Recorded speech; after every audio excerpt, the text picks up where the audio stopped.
was just thinking about the Redwall series by Brian Jacques, and I only read a couple of them when I was in school. I read like the first two, um, and I really liked them. And it's a series that I've always had interest in, but never like read much of, or went back and read, anything more. And I've been thinking over the last several years about getting into it, reading it from the beginning, And I don't know if I would, like it as much now, but it definitely seems interesting, you know. The animals with the swords and the battles and stuff seems intriguing, and you got a friar mouse and these warrior like otters and stuff. I don't know, like it's just been on my mind. Um, and I never seen anyone talk about the Redwall books. There's a lot of them too. I never hear anyone talking about them when I see people talking about fantasy or children's books or anything. It doesn't seem to be the most popular fantasy series like Chronicles of Narnia or Harry Potter or Lord of the Rings, but I don't know. Maybe there is like a little niche area that it's popular in that I'm not part of. But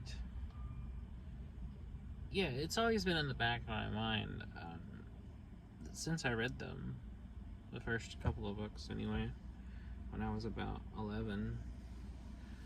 And I don't know, I think it would be interesting to maybe kind of explore that series, get into reading them. There's so many series I want to read. Like, I always have so many things on my to be read pile that it never ends, and I just keep constantly adding more and more stuff to it. My to be read list is always ever growing, ever changing, and always just getting more and more and more added to it. No matter how much I read, either I never get close to reading everything I want to read. Um, just seems like I can never catch up, and I never will, and that's fine. I'd rather have too much to read than not enough, and and while there's a few things I've read constantly to the point of it falling apart, um, pages falling, I typically don't reread anything. Usually when I read something, that's it. I move on to the next thing. But there are a few things that I have read constantly. There's a few like novels and some other books that I've read a lot. And those are Catcher in the Rye, I've read several times. I've read Coraline several times. I've read the Fooly Cooly manga many times, countless times. Those are the ones I've probably read most. And before I found out what a horrible human being the author was, I read the Harry Potter books like every year growing up well into my 20s. I actually stopped reading them. I think it was the year before last year was the last time I read them. So up till just 2 years ago, I was rereading them every year.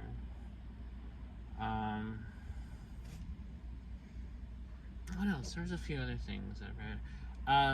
A nonfiction book I've read like over and over and over and over and over again is Grady Hendrix's book Paperbacks from Hell, which is an amazing book about the horror paperback boom of the 70s and 80s, and talks a lot about its history and the publishers and writers and kind of like subgenres that were popular.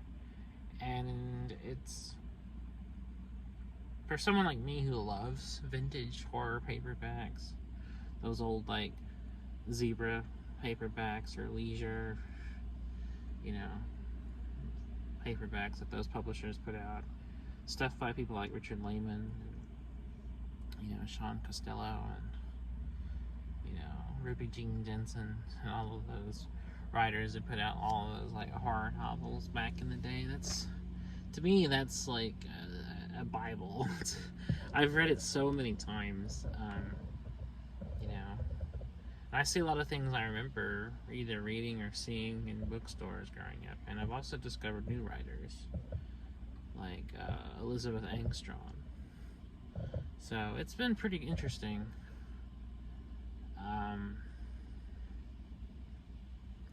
Reading paperbacks from hell. The first time I read it like in one sitting, and I've just constantly read it over and over and over. And I'm sure there's a couple other books I'm forgetting at the moment. Watchmen I've read several times. Because not only is it groundbreaking and influential and all that stuff, and it is truly, but it's just truly a great comic. And it does not only hold up, but it is entertaining enough to be reread a lot.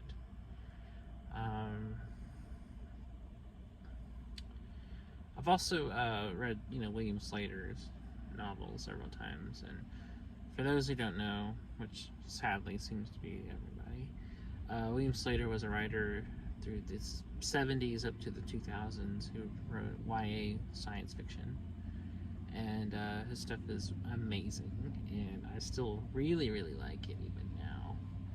And he wrote a novel called Singularity, which I've read many, many, many times over the years. So yeah, and that's about it. I don't typically reread, you know, stuff. There's a couple other things I reread like once or twice, but that's, you know, it's usually the exception. I usually don't ever reread anything. Once I've read it, it's done. But with the exception of those few things, I don't typically reread. Although, like lately, I've been thinking about, you know, I've also reread a lot of the Goosebumps books because I loved them as a kid and I still like them now, and so I have reread a lot of those, even as an adult. Even just a few months ago, I reread like one or two. Actually, anything by R.L. Stine, I've actually read a few times. There's a lot of Stine stuff I've read, at least once or twice.